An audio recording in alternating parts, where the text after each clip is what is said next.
Vamos a hablar de cine, también podemos hablar también de la inteligencia artificial y cómo puede llegar a afectar Sí, el ¿por qué mundo no? audiovisual. Estamos con Andrés Varela, él es director de cine.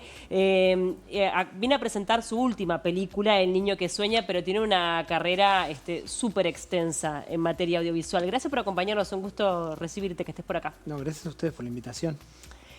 Capaz que hablamos un poquito de eso, de la inteligencia artificial en el mundo audiovisual. ¿Cómo lo están viendo los realizadores? Bueno, creo que hay varios territorios que abarca ese tema. Uno es el guión, por ejemplo, que hay mucha gente que está recurriendo a la inteligencia artificial en la escritura. En Europa se está haciendo muchísimo ahora. Hay muchos colectivos de escritores nuevos, jóvenes, que están utilizando la herramienta. Y está en realidad la discusión filosófica, ¿no? ¿Dónde está la creación y cuál es el aporte real y qué es lo que en realidad está formateando esa máquina y qué es lo que está agregando, cuál es el diferencial real o no que está provocando eso? Después, en todo el registro técnico hay una incorporación de la inteligencia artificial, sin duda, ¿no? En todo el resto de las áreas, en un área tecnológica como el audiovisual, sin duda, ¿no? Pero yo creo que estamos como en un proceso muy inicial todavía, como para realmente ver hasta dónde va a ir, ¿no? Sí. Inicial, pero con pasos tan grandes, Sí, tan sí. agigantados, que uno dice, capaz que en 5 años es totalmente diferente. Sí, muy veloces. Sí. Más que largos pasos, yo creo que son muy rápidos y vas quedando como añejo en 2 segundos, ¿no? Lo que entendías hoy, dentro de 10 minutos no, y Claro. así, y así, y así. Pero está pasando con casi todo, ¿no? Estamos en esa época, ¿no? Donde todo es ya. Pero ¿la llegás a usar, por ejemplo, para la parte creativa? ¿El Yo chat no. GPT, todo eso? No. Yo no. Porque es un diálogo particular si Yo uno empieza a tenerlo. tengo un problema generacional, además. Bien. Yo tengo un problema, inclusive hasta filosófico con eso. No me niego a esa evolución. De hecho, tengo compañeros cogeneracionales. Claro. Un amigo, Carlos Morelli, que está en Berlín, que lo utiliza muchísimo. Y bueno, y funciona. En mi caso me cuesta muchísimo darme cuenta realmente dónde es el lugar adecuado para esa intervención, ¿no? Porque te propone como 8.000 soluciones, 8.000 caminos y nunca es el que querés. Entonces al final, a mí lo que me pasó cuando las veces que intenté entender ese universo, que me llevaba más tiempo corregir y llevar hacia el lugar que yo quería, que el tiempo que yo me hubiera aplicado directamente a escribir un guión o a hacer montaje directamente, ¿no? Uno piensa que el lugar que todavía sigue siendo humano está más vinculado al plano de las emociones, ¿no? Que a partir de allí es donde podemos llegar a marcar la diferencia, y de eso habla mucho tu última película. Antes de meternos de lleno en la temática, has inspirado la consigna de la jornada y le estamos preguntando a los televidentes qué soñaban ser cuando eran niños. ¿Vos qué soñabas?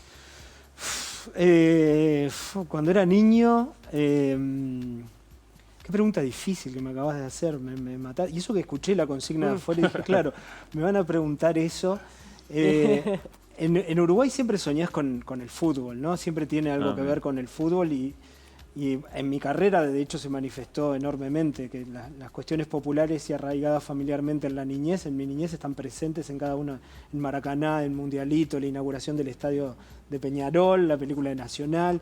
Todos eran temas que tenían que ver con esa cuestión que viene de la niñez, ¿no?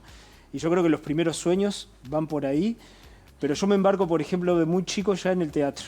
Ah, bueno. Entonces, creo que pasa por ahí mis sueños más de la adolescencia. De niño creo que eran lo que soñamos todos, que es tener ese partido donde metes el gol. Yo soy hincha de Peñarol, entonces siempre lo soñás en el último minuto, nunca antes, no preparado, no nada coordinado, en el último segundo, como que esa validez. Pero después cuando crecí un poco más en la adolescencia, digamos ya hablando 12, 13 años, me meto a hacer teatro y fue como que lo que me guió ya La después. vocación. Qué divino. Sí, sí. Lo que me sacó del rango del adolescente promedio, porque lo que hacía era ir al circular, por ejemplo. A los 14 años vivía ahí adentro. Entonces, nada, creo que ahí se marcó mucho más claro lo que quería, que era algo artístico, ¿no?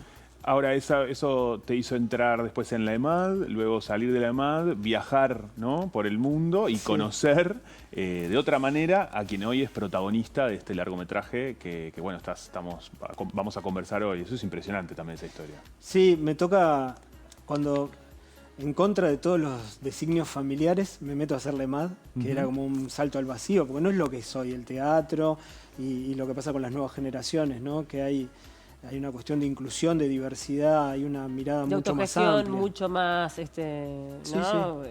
Sí. Y de toma de decisiones mucho más potentes, ¿no? Claro. En aquel momento, yo tengo 50 años, en aquel momento te estoy hablando de los 90 y pico, no era lo mismo meterse a hacer la EMAD, era como un salto al vacío, ¿no? Y de ahí me voy para Francia y hago la escuela de Lecoq y me meto en la universidad a hacer una licenciatura en cine y en teatro y a trabajar en el medio, o sea, no vivía prácticamente. Y ahí es que entro a la compañía de Philippe Gentil, que es el primer encuentro que tengo con él como gran maestro, como uno de los ejes fundamentales de mi vida, que después me modificó en un montón de aspectos, ¿no? ¿Y llegaste a tenerlo como docente? Como docente no, yo entro a la compañía directamente. Él no da clases, no es, él tiene su compañía, que es una compañía antiquísima, que trabaja a partir del movimiento, la mitad son bailarines. Y otros actores. Y los otros son actores, ¿no? Y la característica fundamental que él tiene es que él cambia fundamentalmente la estructura teatral y convierte el teatro en una cuestión mucho más visual y donde el escenario no es una cuestión de cuestiones realistas, Es impresionante. sino de sueños. Claro. Sí, y en ese sentido transiciona la marioneta que él traía desde el principio de su carrera al actor. El actor se convierte en la marioneta del director. ¿Y eso a tu formación, a tu personalidad en ese entonces? Porque pasás a ser, obviamente es una persona con sus emociones, pero el actor viene trabajando mucho eso, pero ahí es más como si fueses también un objeto, ¿no? Si fuese para un esa objeto. cabeza, Sí, para esa creación. Sí. Es durísimo. Eso, ¿cómo lo viviste? Yo muy mal, horrible. Una de las experiencias más difíciles que tuve en mi vida, porque aparte tenés una carga de ego muy importante, que en la EMAD además se pronuncia muchísimo, y eso es un desarraigo emocional muy fuerte, y es de una conducta de trabajo muy o sea, te convertís en un... Primero que físicamente arrancás a las 8 de la mañana y trabajás hasta las 12, 1 de la tarde, descansás, ensayás y volvés a lo físico, entonces tenés todo el día, es como un atleta prácticamente, ¿no? En ese momento yo tenía 24 años, por ahí más, Claro, un poco menos. joven. Era un gurí y en realidad la exigencia física era muy, muy alta. Y después vos entrás a hacer la pieza de relojería de una maquinaria que funciona a la perfección. Entonces tenés una exigencia y una presión enorme, ¿no? Y en ese sentido, a mí la carrera con la compañía me duró un par de años y salí a buscar otra cosa, porque eso, ¿no? Porque entrás a sentir que te faltan un montón de elementos con lo que vos buscás, ¿no? Con lo que él buscaba como creador. Era una receta infalible, porque los espectáculos de Philippe son de una delicadeza y de una perfección. Bueno, pero tú también sos hermosura. creador, entonces también tenés como tus necesidades. Sí. De todas maneras habrás aprendido. Muchísimo. ¿Cuál es Muchísimo. la mayor enseñanza de ese periodo? La primera que dije, desatender mi ego en algún punto, poder realmente ocuparme de la creación y de la estructura creativa de las obras. De la obra me refiero a la obra de arte en general, no la obra de teatro específicamente, y no tener tan presente el yo dentro de las cosas que uno hace, ¿no? Claro. En ese sentido creo que te distancia. Imagino que además eso después lo podés aplicar a otros aspectos de tu vida. Sí. Pasan los años, vos desarrollás una carrera, como venimos hablando, sobre todo también muy vinculado al cine, y pandemia, te volvés a vincular con Philippe en otra instancia de tu vida, él de otra forma, Sí. y también un vínculo diferente, de otro lugar, ¿no? Claro, es muy difícil ver a un gran maestro como él, porque acá no es muy conocido, pero en Europa es un tipo enorme. No, es que empezás a buscar los trabajos y es impresionante. Sí, es un tipo con una carrera increíble, muy, muy reconocido. Y aparte yo la relación que había tenido es esa cuestión del gran maestro, y hay una cuestión jerárquica y de poder, ¿no?, que se instala en eso. Pero él acababa de tener una ACV y pierde el habla. O sea, Tremendo. pierde la capacidad de comunicación que él lo había hecho, que aparte él tenía un carisma gigantesco. Cuando Philippe tomaba la palabra, aquello era una tumba, ¿no? Y en ese sentido él estaba fragilizado. Entonces los vínculos, la relación cambia absolutamente, ¿no? Desde dónde estábamos parados los dos, ¿no? Intermediando además esta relación Eric, que es el actor fetiche de Philippe, que toda la vida trabajó con él, por esta cuestión del habla, justamente. Y se empezó a dar como una dinámica mucho más horizontal. Y era muy interesante eso, de hecho. Porque él en Francia decide encerrarse en Bretaña, aislarse del medio, no recibía la prensa, no recibía a nadie. Entonces él estaba en ese lugar tratando de crear su último gran espectáculo. Esa era la fantasía, el sueño. En una casa, además, una locura. Es increíble que claro, es una casa mágica en el medio de un bosque lleno de sonidos. O sea, estabas en Alicia en el País de las Maravillas. Sí. Entonces él inicia ese proceso en soledad absoluta y se marginaliza del mundo del arte donde él estaba todo el tiempo presente, ¿no? Y en ese momento se empieza a dar esta relación de ida y vuelta, donde yo en realidad no estaba perfilando nada. Y en un momento me dice, bueno, ¿por qué no venís? Venite para casa un mes y nos encontramos y tal. Y ahí es cuando le digo, no, bueno, si voy para allá voy a ir con mi equipo. Voy a trabajar. Sí. Ahí fue que tomaste la decisión de hacer la película. Sí, inmediatamente. Sí, porque aparte era eso, ¿no? Era un hombre con problemas, como decía Hitchcock, que eso es el cine, y con un objetivo, lograr sobrevivir a través de su creación, la cual él la tenía totalmente adentro, impedida. Y ahí le digo, bueno, mi equipo, César Charlone, una fotografía increíble, visual, cogeneracional de alguna manera con él también, más joven, pero cogeneracional. Entonces, nada, había un intento de química que estaba por verse si funcionaba o no. Santiago Bendaric con el sonido. Entonces dijimos, está, un equipo reducido, nos vamos a vivir ahí. Divino. Y nos fuimos primero 2 meses y después volvimos a ir como 3 meses más, pero ya nos tomamos otra casa solo para nosotros, Claro. para ir y venir. ¿Y qué rol jugaba la mujer de él también en eso? Un vínculo entre ellos de muchos años, donde Sí. también la conocías en tu juventud. Marie era como nuestra mamá. Claro. Era la persona que te contenía. De la exigencia de Philippe y de las críticas de Philippe, inmediatamente venía Marie, que era bailarina además y tenía un talento Claro, una increíble. sensibilidad. Sí, y una ternura única. Entonces ella era la persona, era en esos brazos que durante meses de ensayo recibías de parte de ella. O sea, de parte de Philippe era como cuestionamiento, empujarte. Y Marie estaba muy bien amalgamado esa cuestión. Y ahora esos roles habían cambiado. Claro. Claro. Porque ahora Marie, que ella lo dice en la película, tenía que tomar la palabra, hablar por Philippe. Claro. Y eso para ella fue como un desafío absoluto, ¿no? Tomar el lugar de él. ¿Y la película la fuiste desarrollando a medida de que ibas grabando esta convivencia, ibas entendiendo hacia dónde querías ir como realizador, o ya fuiste con una idea clara e intentaste, ejecutarla a la perfección? No, eso es imposible.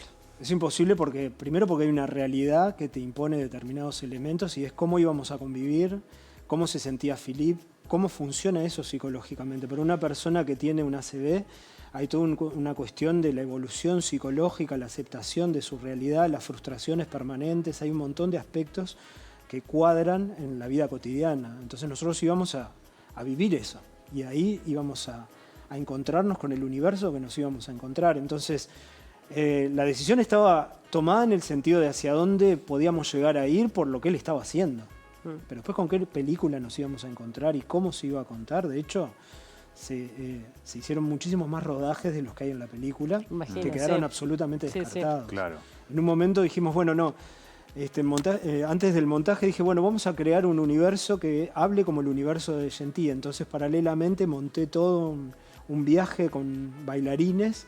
Entonces, mientras se contaba la historia, iban surgiendo bailarines que iban contando lo que el tipo estaba pensando y la verdad. Y de repente, cuando lo llevo a montaje, era un desastre.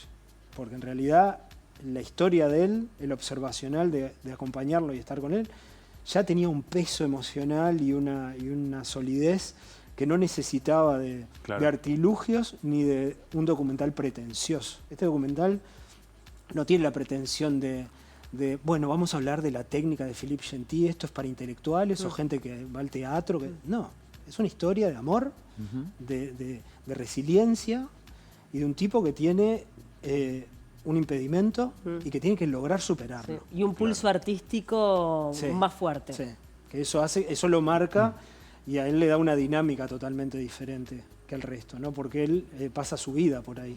Claro. Entonces eso lo hace muy atractivo en cuanto a personaje, ¿no? En cómo él intenta superar lo que le sucede a través de la hermosura que él conoce, que él puede lograr construir y ahora no lo logra hacer.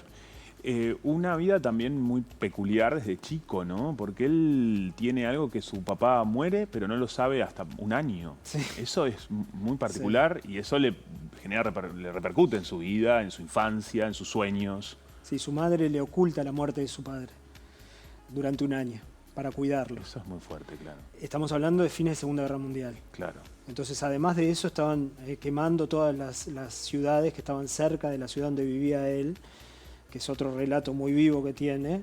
Él siempre cuenta estas historias porque de ahí nace su forma de crear a partir del psicoanálisis. Porque él entiende también de niño, se da cuenta que empieza a sentirse culpable de la muerte de su padre porque él quería estar solo con su madre.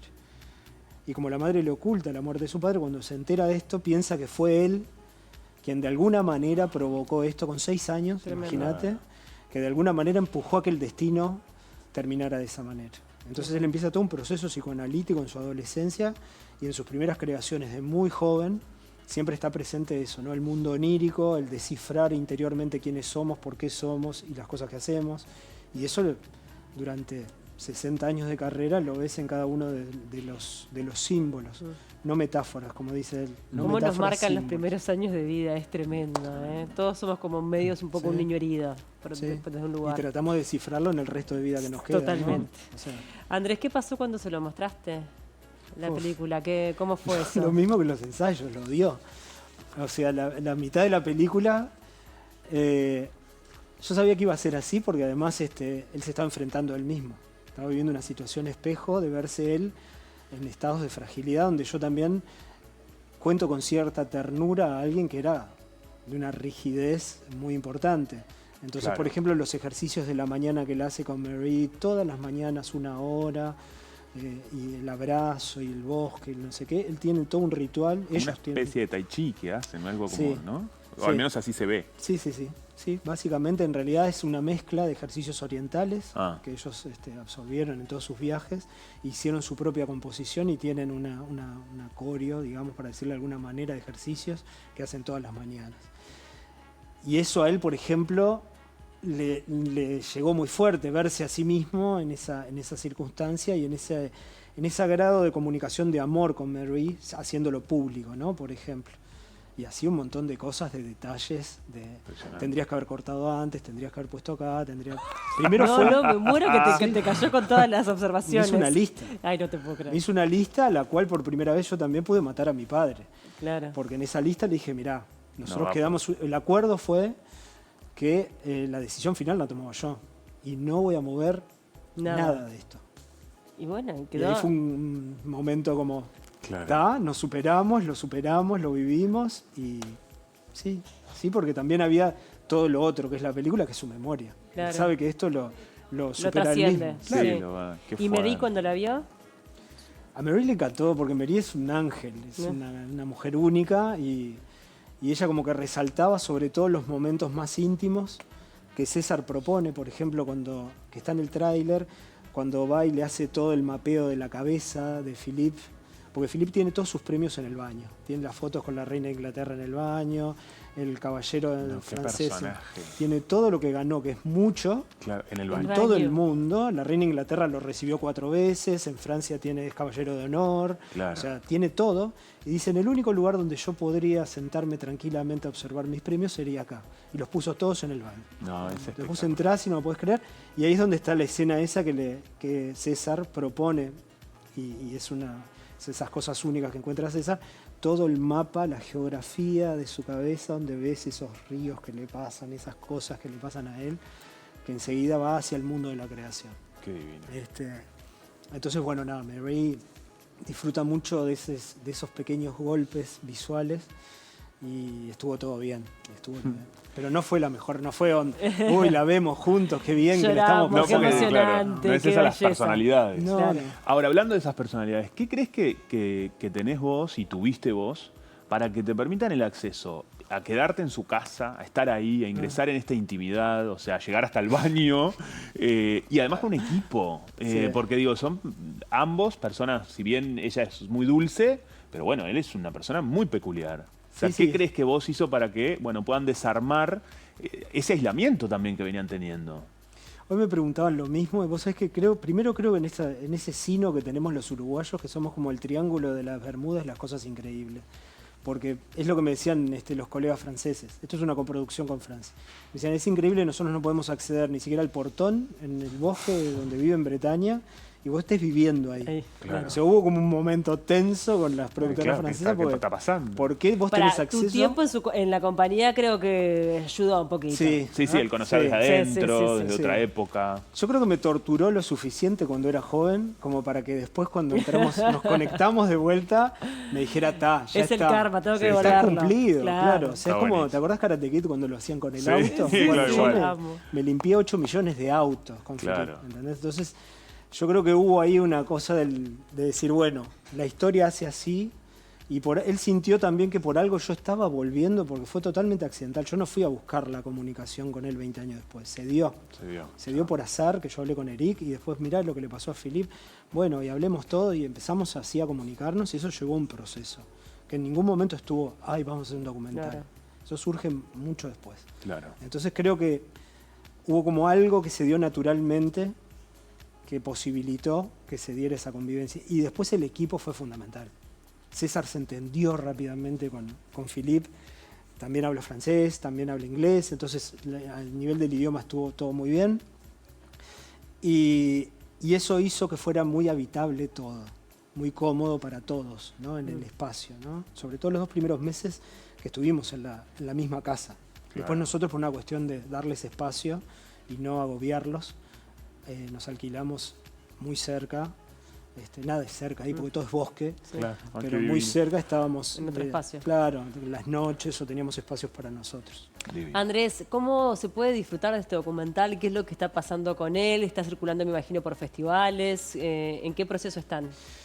Mira, acaba de arrancar ahora hace unos meses en los festivales, como decís, se estrenó en Montreal, que le fue muy bien, después en Bafisi, después tuvo una función acá en Uruguay en Cinemateca, en el Festival de Cinemateca también, y ahora está con tiene todo el listado de festivales, pero yo quería estrenar ya porque ya se estaba haciendo como muy largo, porque en general dejás que haga toda la secuencia de festivales y después la estrenás acá, porque eso también motiva al público, es una cuestión como esto de las cocardas, como si las películas fueran vacas. Entonces llegan con esas palmares que quién sabe, ¿viste? Claro. Si son de verdad festivales o son...